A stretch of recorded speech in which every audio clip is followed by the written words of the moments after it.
Olá pessoal, Fábio Moreira da Clickmobile. Hoje eu queria fazer um vídeo aqui falando sobre alguns conceitos, na verdade, e algumas dúvidas que o pessoal normalmente tem quando está querendo se referenciar a um radioenlace digital ou um radioenlace licenciado. Existem várias denominações que o pessoal do mercado usa. Então chama de rádio profissional ou chama de rádio micro-ondas. Por que existem esses nomes e da onde que vem cada coisa dessa? Então vem comigo aí que eu vou te explicar cada um de onde vem esses nomes e assim, surpreendentemente, 2.4, que são frequências não licenciadas, e 5.8, que todo mundo conhece, também é micro-ondas. Eu vou explicar. Bom, para começar, rádio digital, todos os rádios que a gente trabalha são rádios digitais. O oposto de rádio digital é analógico.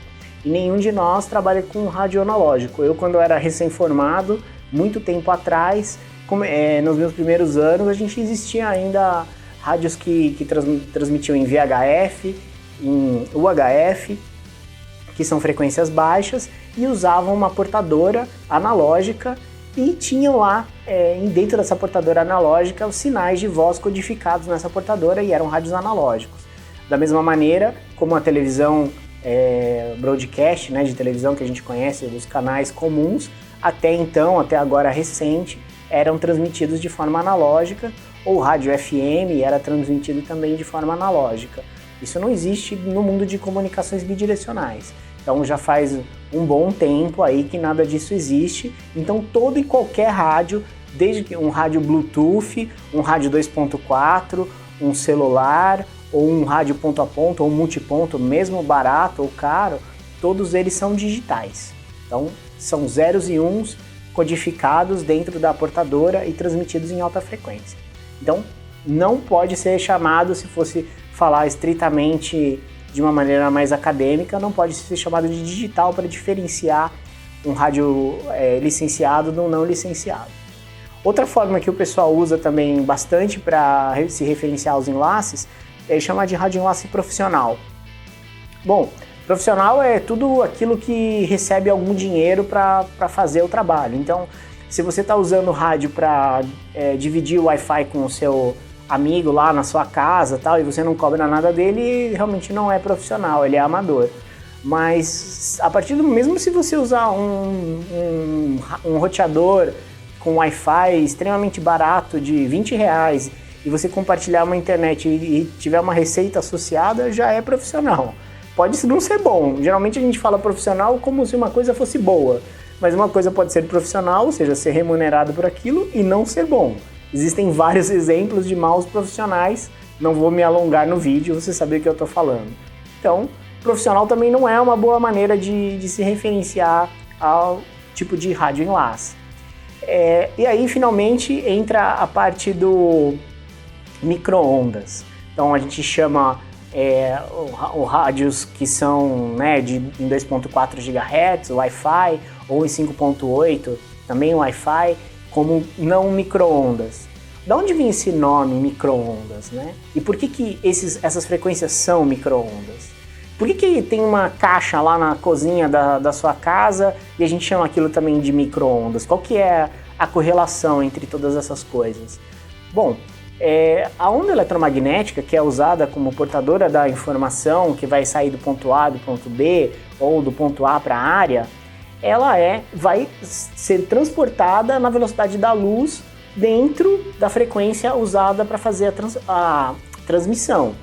Então, se você usa frequências menores, como eu falei no começo, VHF, UHF, que são frequências que são da ordem de megahertz ou de kilohertz, você tem no espaço, todas elas são transmitidas na mesma velocidade, mas como algumas variam numa determinada frequência maior do que outras que trabalham numa frequência mais rápida, o comportamento dessa onda no espaço é diferente. Quanto maior a frequência, menor o comprimento de onda, ou seja, o tamanho para você sair do ponto positivo ou do zero da senoide para ir para o vale, ir para o pico e voltar de novo ao zero, nas frequências mais altas é muito pequeno. E esse tamanho, quando ele chega da ordem de centímetros, é que a onda é considerada micro-ondas. A grosso modo, genericamente, ou matematicamente, seria o jeito certo de falar, acima de 1 GHz já é tudo micro-ondas. Então, os enlaces que são conhecidos aí pelo pessoal das antigas em 1.5 GHz, ou os enlaces de 2.2 GHz, que são bastante usados para fazer enlaces em longa distância, baixa capacidade, são micro-ondas. O 2.4, que é usado pelo Bluetooth ou pelo Wi-Fi, são micro-ondas. O 5.8 GHz, com certeza é micro-ondas. Se você calcular o comprimento de onda que essa onda ocupa no espaço, a gente está falando do comprimento da onda de ordens de centímetros. O micro-ondas que está lá na sua casa nada mais é do que um gerador de energia calibrado na faixa de 2.4, que é onde ressona a molécula da água. Então o micro-ondas transfere energia eletromagnética através de ressonância da molécula da água, e isso faz com que o alimento esquente. Se o alimento não tem água dentro, ele não vai esquentar. E isso está totalmente conectado com a propagação de ondas eletromagnéticas, e por causa do tamanho o pessoal que descobriu o micro-ondas, na verdade eram pesquisadores de transmissão eletromagnética. Ele percebeu que o chocolate dele derreteu quando ele estava pesquisando, e a partir daí veio várias patentes associadas e criou-se esse eletrodoméstico hoje conhecido, mas ele está totalmente conectado com a história de transmissão via rádio. Então, micro-ondas não seria a melhor maneira, embora comercialmente a gente costuma falar muito que micro-ondas é acima de 6 GHz, né, porque é do nosso dia a dia, é como falar voltagem, amperagem, as pessoas se acostumam com o termo para denominar alguma coisa, mas tecnicamente não é correto falar isso.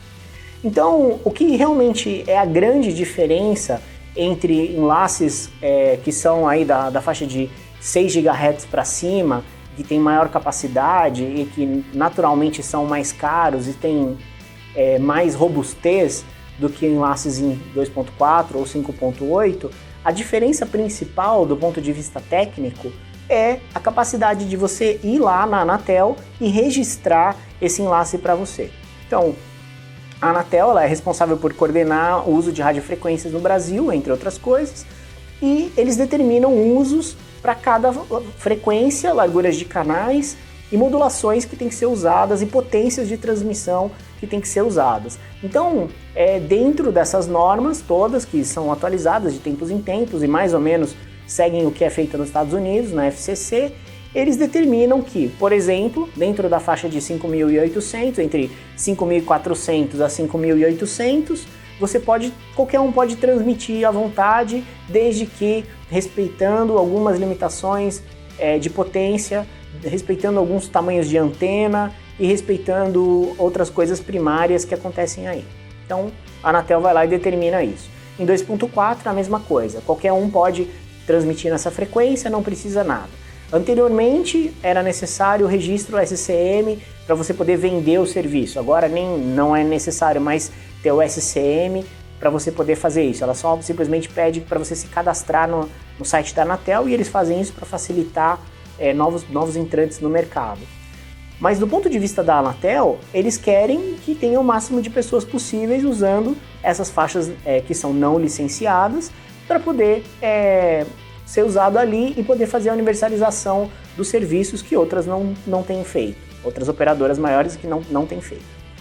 Aí quando a gente vai para a parte que é chamado popularmente de micro-ondas, ou seja, os enlaces licenciados, e também tem enlaces licenciados abaixo de 5 GHz, na faixa de 4 GHz, ou de 1,5 e 2, como eu comentei anteriormente, mas esses são designações muito curtas, a largura de banda é muito pequena e a capacidade é muito baixa, então fica não muito prático, não é o melhor custo-benefício para o mercado, então por isso vocês não veem muitas pessoas falando sobre essas frequências.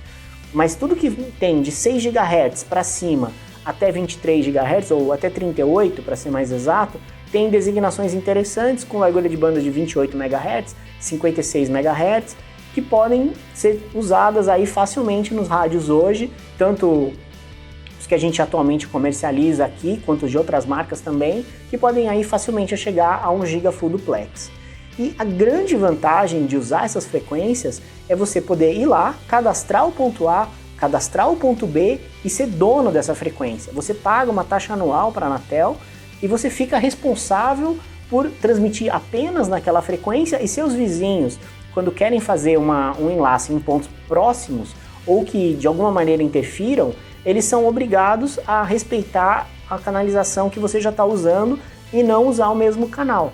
Isso faz com que a radiofrequência seja usada de uma maneira mais racional.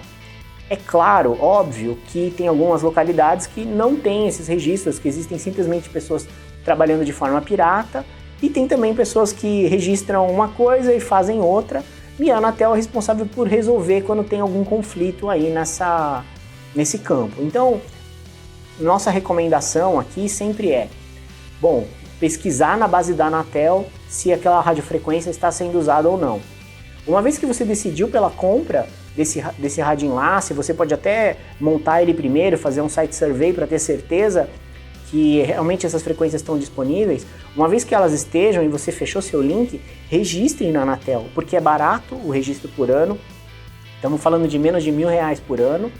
E quando você faz isso, você garante que você é dono daquele pedacinho de espectro entre aqueles dois pontos.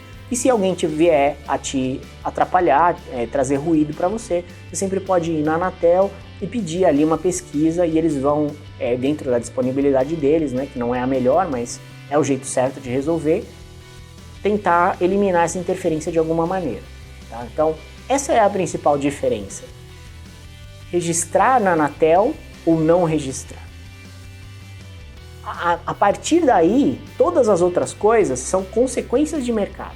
Então, não é porque o enlace é licenciado ou é registrado na Anatel que ele é intrinsecamente melhor ou pior do que outros que não são. Naturalmente, como essas faixas de frequência eram usadas por operadoras que são extremamente exigentes nas características técnicas, esses rádios têm historicamente capacidade e características construtivas que são muito superiores aos rádios que normalmente a gente usa em 5.8 e 2.4 de qualquer marca. Então, desde intempéries, a capacidade de dados efetivamente, a performance de RF, a capacidade de correção de erro, de compactação, tudo isso é muito mais otimizado nesses radioenlaces micro-ondas, que a gente chama, né, genericamente de licenciados, ou se você quiser chamar de profissionais, pode chamar também, não tem problema. Mas, a grosso modo, são equipamentos que são mais resistentes e que têm uma condição de entregar uma estabilidade de banda e de transmissão muito superior a outros. Também, eles isso não vem de graça. Isso vem em cima de um custo, em geral, maior do que os outros equipamentos que são feitos produzidos em massa. Esses rádios que eu estou chamando de rádios micro-ondas, de rádios licenciados na faixa de 6 GB para cima, tem toda uma história de desenvolvimento neles. Originalmente, eles eram feitos para fazer comunicação ponto a ponto, que era sempre 100% full duplex, ou seja, existia um canal determinado, reservado para você fazer um sentido da comunicação e outro canal reservado para o outro sentido da comunicação, o que é muito comum para voz. Para dados, isso não faz muito sentido, porque todo mundo precisa muito mais de download do que upload. Então, quando normalmente a gente vai comunicar a largura de banda de um rádio licenciado, a gente fala um sentido só, que é o download. Então, por exemplo, 500 megas para um enlace 1+0, ou 1 giga para um enlace 2+0. Isso é uma maneira genérica de falar que em cada uma das pernas de comunicação você tem essa quantidade de banda. Por outro lado, quando a gente está falando de enlaces em 5.8 ou em 2.4, normalmente a gente fala a capacidade combinada de TX com RX, porque esses são rádios IP e eles transmitem e recebem dentro do mesmo canal. Então faz mais sentido a gente falar a capacidade agregada para a gente tentar entender qual que é o máximo de banda disponível ali, porque você não tem um limite fixo ou seja, não é metade que tem que ser para download e metade para upload, não existe esse limite. Então é melhor, para um entendimento rápido, a gente falar, bom, no caso do Rádio Mimosa, por exemplo, que eu falo aqui sempre, você vai ter 500 megas agregados, ou seja, TX mais RX, ou você vai ter 200 megas se for um microtik, por exemplo, ou outro rádio genérico, na faixa de 5.8 TX mais RX somado. E é por isso que é falado dessa maneira. Algumas pessoas mais puristas não gostam disso, eles acham que está tentando enganar, mas na verdade é mais prático para todo mundo entender, porque o que o provedor precisa quando está falando de um enlace 5.8 é saber quanto que é o download dele, porque é o download, que é a velocidade de download que é vendida para o cliente final, e todo mundo está preocupado com isso. E o upload vai ser o que sobrar de banda, vai ser 10% ou vai ser 20% no máximo dessa banda. Porém, nos outros rádios de 6 GB para cima, não adianta, você vai ter uma banda aí que não vai ser usada para nada. Então se você for considerar, preciso de 500 megas, por exemplo, de download, você vai usar um canal com 500 MB e o seu upload vai ficar lá constantemente com 500 MB e você provavelmente não vai usar ele todo. Isso é uma característica do rádio. Isso, para poder mudar e poder usar isso também para download, é necessário uma mudança de norma, que ainda a gente não tem acompanhado isso. Até para o fabricante seria fácil fazer essa alteração do ponto de vista de hardware, não é complicado, mas do ponto de vista de norma a gente está bem distante de ver isso. Então sempre a questão do upload aí vai ficar sobrando no rádio enlace digital, ou se você quiser chamar rádio enlace licenciado.